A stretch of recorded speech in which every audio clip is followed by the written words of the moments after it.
Ben Carson's campaign just admitted that they lied about his application and acceptance into the U.S. Military Academy at West Point, thanks to an inquiry by Politico, who called bullshit and actually looked into the matter. Now, they followed up, and they found that his central point, his very inspirational story, one of the central themes is actually completely fabricated by him and his people. In his memoirs, a book called Gifted Hands, you know, Jose, the one where he talks about how he attacked his mommy with a hammer? Yeah, that one.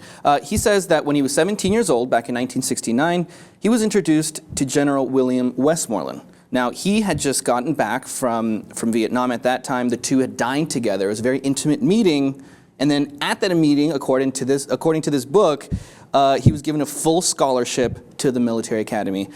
West Point, however, has absolutely no record of him ever applying, much less being extended any sort of admission. So I think it's come out that this is all a big lie. His campaign manager responded to an email sent by Politico. Here's what they said in that email. Dr. Carson was the top ROTC student in the city of Detroit. In that role, he was invited to meet General Westmoreland. He believes it was at a banquet. He can't remember with specificity their brief conversation, but it centered around Dr. Carson's performance as ROTC city executive officer. So all of a sudden it went from, I was in this intimate meeting with the general and he gave me a scholarship, to he believes that it was at a banquet, but he doesn't really remember the details of what the hell happened. I mean, God, I mean, is it surprising that he's lying? I mean, all presidents, or potential presidents, do it, right? Obama's not even American. He's Hawaiian or something like that. Oh man, this is just piling up. And it shows also how volatile the whole Republican presidential field is. At the beginning of the week, Ben Carson was polling high. He was the leader of the pack. And in the span of 1 week, we figure out that he freaks out on CNN when they confront him, like you said, trying to fact check the story of him being a violent teenager, trying to attack his family members. Well, CNN went back and checked, and they couldn't find anyone saying, well, actually, he was kind of fucked up. Everybody said, well, he was really nice. But that redemption idea that he's selling is more important. So he freaked out on the air, said, like, you guys are prosecuting me. Actually, he said, what you guys are doing to me is way more than what you guys have been doing to Obama all of his presidency. And now we know that he also lied, getting a full scholarship to a school that has no tuition, because if you get accepted, you go there for free, and showing that he has no military understanding. He just hit it like big this weekend. Yeah, I know. Yesterday we talked about the whole pyramid thing, right? About who built the pyramids and why, his own crazy theory. You guys should check out that video that we did yesterday talking about that. That was kind of when I kind of determined this dude's a huge liar. I mean, that's clearly not true. But it's the other things that are weird that he said previous to that. And it's I've never seen someone come out and like pretend to be a bigger asshole than they are. Because he's going back and saying, I was a really bad kid in the past. Meanwhile, like what you said, people who knew him were like, not really. He says he tried to stab someone to death. Luckily he didn't, because their belt buckle was in the way.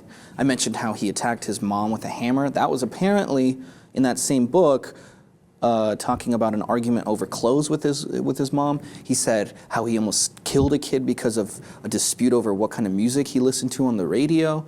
I mean, if you're making these kinds of things up just to play into your whole, I prayed it all away, now I'm saved, now I'm a neurosurgeon, I'm a great American story, then that's just weird. And you're making yourself out to be worse than you actually were, so that the person you are makes you look better than what you are now. Yeah. So it's a very interesting approach to becoming president. I've never seen this before. I think it should be simpler. Right. Simple. You don't have to come up and create this persona, this fake persona, because it will come back at you and bite you.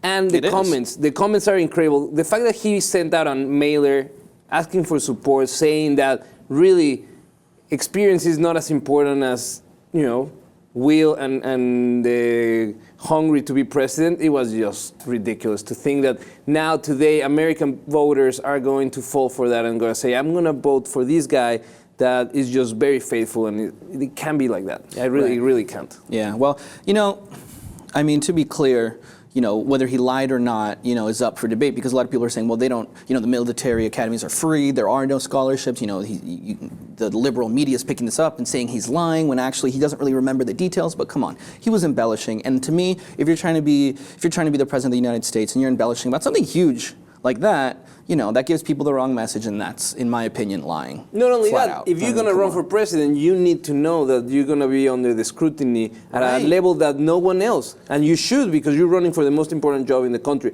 So if you constructed your career based on lies, it will come out. It will, your opponents will, even from your same party, they will come and they'll show you how your whole persona is constructed on lies. So, that's the good part of the process, that if you have a house of cards, it's going to come down. Right. Well, Ben Carson, open your eyes, literally.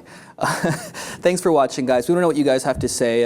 Don't forget to subscribe, and if you haven't already, subscribe to the Lip TV for more.